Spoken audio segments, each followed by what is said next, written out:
Damos comienzo a un nuevo comentario bíblico expositivo. Servidores de Dios. Quien te habla es Manuel Cornejo.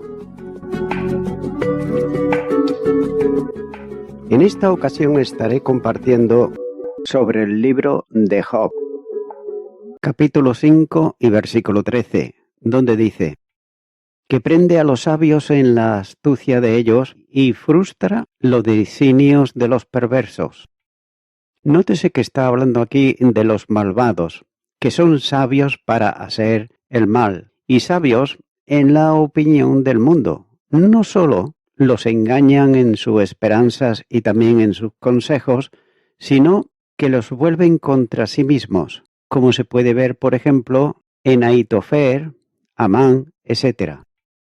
Los traviesos, o perversos, o luchadores, como el viento, ellos giran en todos los sentidos, y como hacen los luchadores, no dejarán ningún medio sin probar para lograr sus consejos. Es llevado de cabeza, es decir, es derribado y roto, y eso por su propia precipitación y prisa. Su malicia no puede tener la paciencia para proceder sabia y pausadamente contra la Iglesia y el pueblo de Dios, sino que los hace ansiosos y aventureros y por lo tanto se apresuran más que la buena velocidad en sus malvados designios. Continúa ahora con el versículo 14, donde dice: de día tropiezan con tinieblas y a mediodía andan a tientas como de noche. Dice que de día tropiezan con tinieblas. Y note lo que dice Isaías capítulo 59, versículo 10. Parpamos en la pared como ciegos, y andamos a tientas como sin ojos. Tropezamos a medianoche como de noche. Estamos en lugares oscuros como muertos. Por tanto, la sensación es que donde realmente no hay ningún obstáculo para el cumplimiento de un plan honesto, como tampoco hay para que un hombre comunique durante el día, ya que se quedan perplejos y avergonzados, tanto como lo haría un hombre, si la oscuridad repentina lo rodeara al mediodía. Y el mismo sentido ocurre también en Job, capítulo 12, versículo 25, donde dice: va a tientas como en tinieblas y sin luz, y lo hace errar como borrachos. Téngase en cuenta que una vida de honestidad y rectitud será atendida con prosperidad, pero un hombre que intenta llevar a cabo sus planes con trucos y artes se encontrará con vergüenzas inesperadas. El sentimiento en todas estas expresiones es que Dios avergüenza a los astutos y a los ingeniosos, pero da éxito a los que son rectos y que por lo tanto es digno de confianza. Continúa ahora con el versículo 15, donde dice: así libra de la espada al pobre, de la boca de los impíos y de la mano violenta. Está hablando aquí de los pobres o desamparados, los que por tanto acuden a Dios en busca de refugio. Dice de su boca o de la espada que sale de su boca, es decir, de todas sus censuras, calumnia, amenazas, insinuaciones engañosas, juramentos falsos de testigos y sentencias injustas de jueces corruptos, por los cuales su buen nombre, sus bienes o sus vidas pueden ser expuestos al máximo peligro. Y esto se opone adecuadamente a la espada de la mano o de la espada por su boca, es decir, por las propias palabras de esos hombres impíos contra los piadosos que Dios anula maravillosamente para llevar a cabo su liberación. Continuar con el versículo 16, donde dice: pues es esperanza al menesteroso y la iniquidad cerrará su boca. Dice que es esperanza al menesteroso. Así, este pobre hombre obtiene lo que en alguna medida esperaba de parte de Dios, a quien encomendó su causa, y otros pobres serán animados por su ejemplo a poner su esperanza en Dios. No habla también aquí de iniquidad, es decir, hombres malvados como la soberbia, el engaño, la injusticia, se ponen por los hombres soberbios, engañosos e injustos. Jeremías, capítulo 13 y versículo 9 dice: Así ha dicho Jehová, así haré podrir la soberbia de Judá y la mucha soberbia de Jerusalén. Y en la segunda carta de Pedro, capítulo 3, versículo 13, dice: Pero nosotros esperamos, según sus promesas, cielos nuevos y tierra nueva, en los cuales mora la justicia.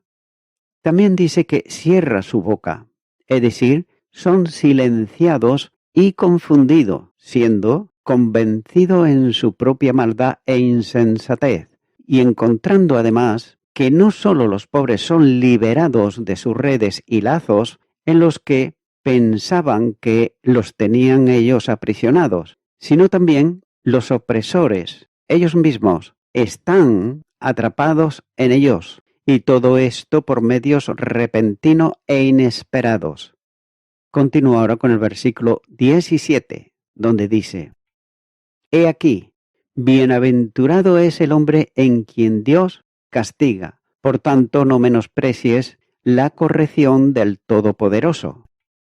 Está hablando aquí en hebreo de bienaventuranzas, las diversas y grandes felicidades, como implica el número plural, y pertenecen a aquel hombre a quien Dios reprende, y además sabe corregirlo.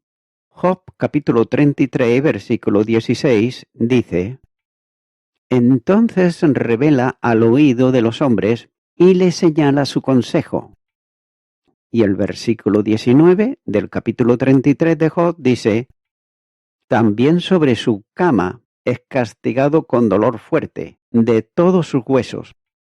Nótese que estas aflicciones están tan lejos de hacerte miserable como te quejas que son y serán si cumples con tu deber los medios de tu felicidad, lo cual, aunque es una paradoja para el mundo, se afirma con frecuencia en las Sagradas Escrituras. Y la razón de ello es bien clara, porque son prendas del amor de Dios, que ningún hombre puede comprar de ninguna de las maneras, y aunque en un remedio amargo, sin embargo, necesario para purgar ese pecado que está profundamente arraigado en la naturaleza de todos los hombres, y así prevenir miserias mucho mayores, incluso infinitas y eternas, sin respecto de lo cual esta proposición no podría ser verdadera o tolerable, y por lo tanto muestra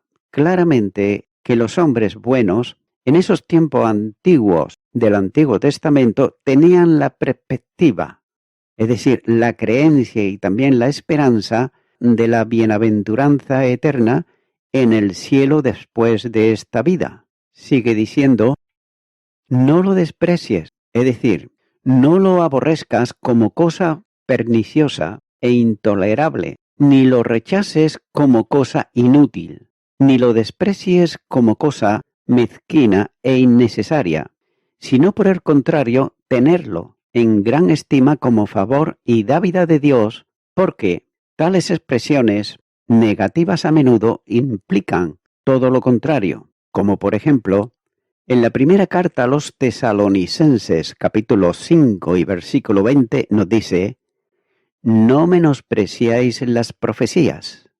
Y Proverbios capítulo 10, versículo 2 dice: los tesoros de maldad no serán de provecho, mas la justicia libra de muerte.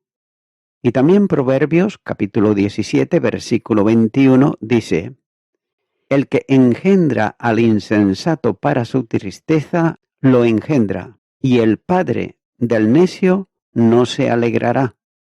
También aquí está señalando en este versículo al Dios Todopoderoso, que es poderoso para sostenerte y consolarte en tus aflicciones, y librarte de ellas, y añadirle más calamidades si eres obstinado e incorregible. Continúo ahora con el versículo 18, donde dice: porque Él es quien hace la llaga, y Él la vendará. Él hiere, y sus manos curan. Dice que es Él el que lastima y venda. Y aunque causa dolor, como un cirujano que hace que una herida se vuelva más dolorosa, palpándola y abriéndola para sacar la materia y dar paso a su medicina, y luego pone el esparatrapo o la venda. También así Dios causa dolor y hace sufrir a su pueblo por enfermedades de cuerpo o por violar sus familias y bienes, y tales como providencias cortantes, y luego les venda las heridas y cura las heridas, y en el flujo lo sana todo de nuevo. Y así son las cosas espirituales: corta y hiere, y da dolor y malestar, por la segunda espada de dos filos de la palabra, y por su espíritu, haciendo uso de ella, y pone al descubierto toda la corrupción de la naturaleza, y trae al arrepentimiento y humillación por todas las transgresiones, y luego vierte el aceite y el vino de la gracia perdonadora y la misericordia. También dice que hiere y sus manos sanan o curan. Esto quiere decir lo mismo, expresado por diferentes palabras, y el conjunto sugiere que todo hombre afligido, y particularmente Job, si se comportaba bien y como debiera bajo la mano afligida de Dios, sería sanado y volvería sano y completo de nuevo en cuerpo, mente, en familia y bienes, porque aunque Dios entristeciera por el momento, sin embargo tendría compasión, ya que no entristeció voluntariamente a los hijos de los hombres. No lo hizo por su propio placer, sino por el bien de ellos, como el hábil cirujano corta y hiere para curar. Deuteronomios capítulo 32 y versículo 39 dice: ved ahora que yo soy, y no hay dioses conmigo. Yo hago morir y yo hago vivir. Yo hiero y yo sano. Y no hay quien pueda librar de mi mano. Continúo ahora con el versículo 19. En 6 tribulaciones te librará, y en la 7ª no te tocará el mal. Dice que en 6 tribulaciones te librará. Note que los números 6 y 7 se ponen aquí para muchos. Aunque una serie de problemas te sobrevinieran todos a la vez y no hubiera esperanza, humanamente hablando, sin embargo Dios te librará de todos ellos, porque salva tanto de muchos como de pocos. También podemos entender las palabras: aquel que ha sido tu liberador en las tribulaciones pasadas, no te negará su ayuda en las venideras. Continúa ahora con el versículo 20, donde dice: en el hambre te salvará de la muerte, y del poder de la espada en la guerra. Dice que en el hambre te salvará de la muerte, es decir, te librará.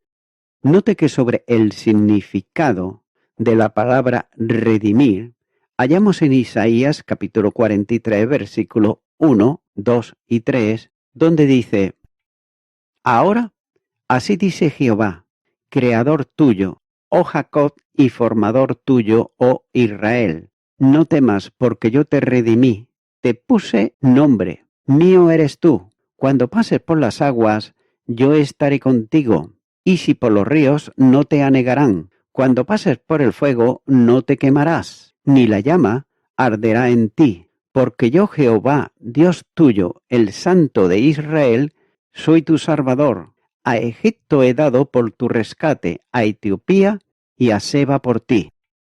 Margén señala como en el hebreo manos, es decir, no debe de ser asesinado por hombres armados. Una boca a menudo se atribuye a la espada en la escritura, porque devora.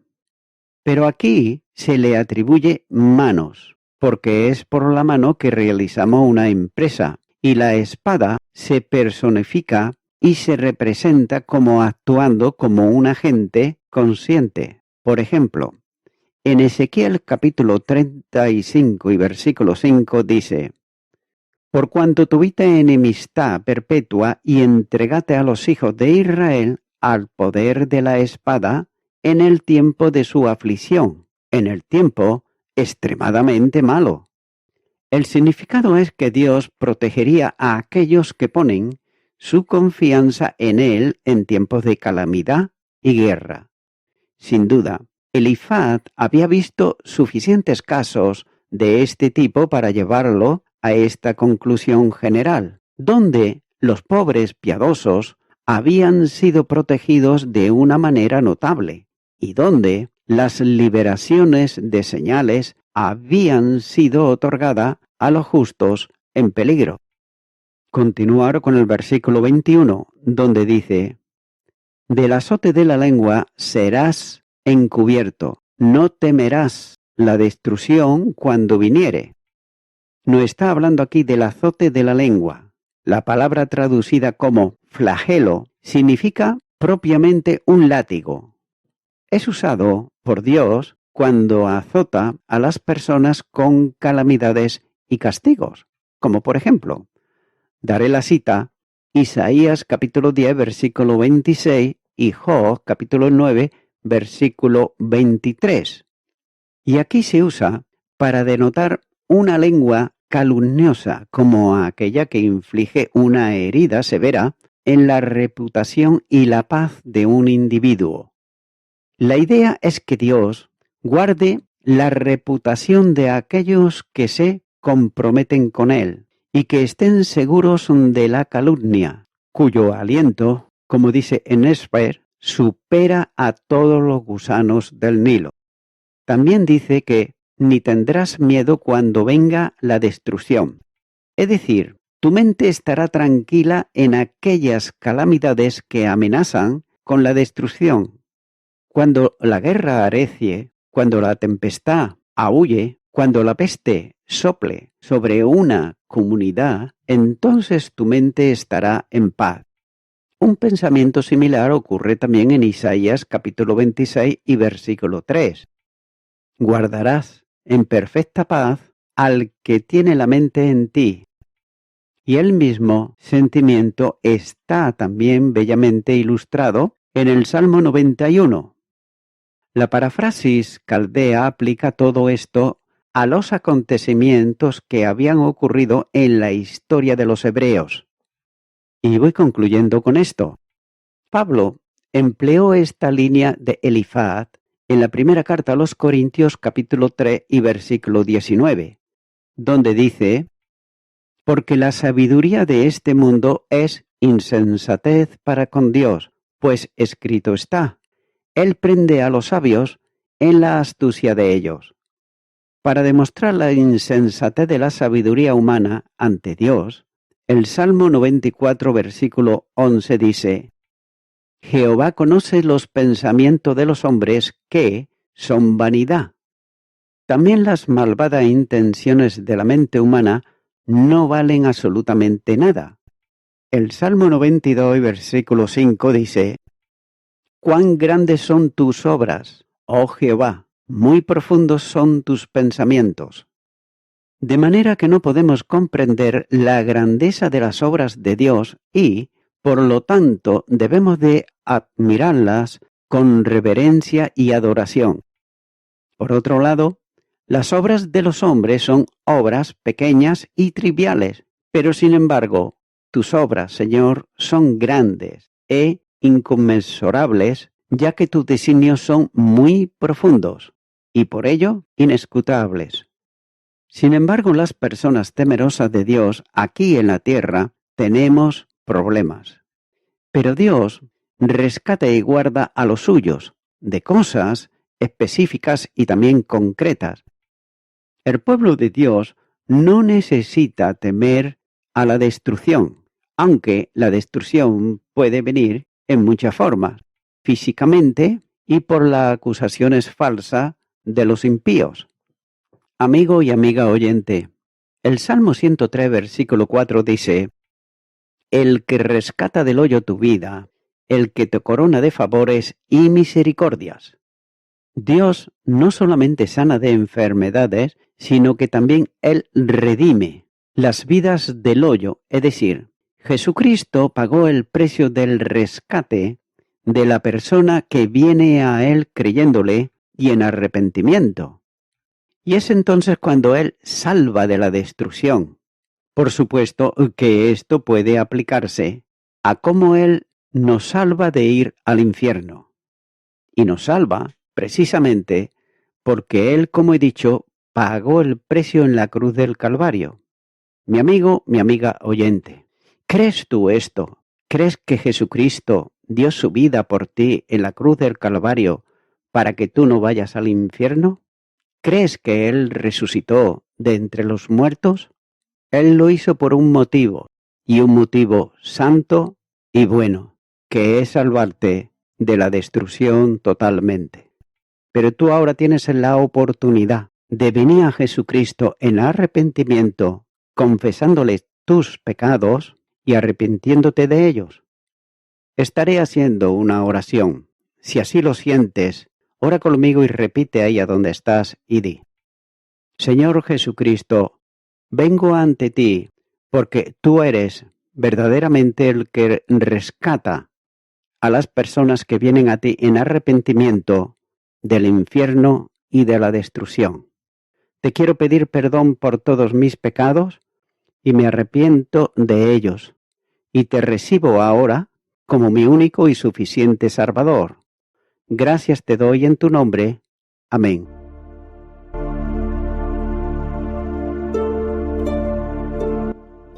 Amigo y amiga oyente, si tú has hecho esta oración de corazón, te recomiendo que comiences a orar a Dios, en primer lugar, en el nombre del Señor Jesucristo. Orar a Dios no es rezar, sino que es hablar con una persona. También te recomiendo que leas la palabra de Dios y lo hagas a diario. Comienza, por ejemplo, con el Nuevo Testamento. Y también, por último, te recomiendo que para que puedas crecer espiritualmente, te congregues en una iglesia cristiano-evangélica, donde se predique, se enseñe y se practique la sana doctrina y la palabra de Dios. Congrégate ahí y con el tiempo podrás crecer espiritualmente y también servir al Señor Jesucristo. Que Dios te bendiga. Y a toda la audiencia, nuevamente ya me estoy despidiendo de todos ustedes y será hasta el próximo programa. Que Dios os bendiga a todos.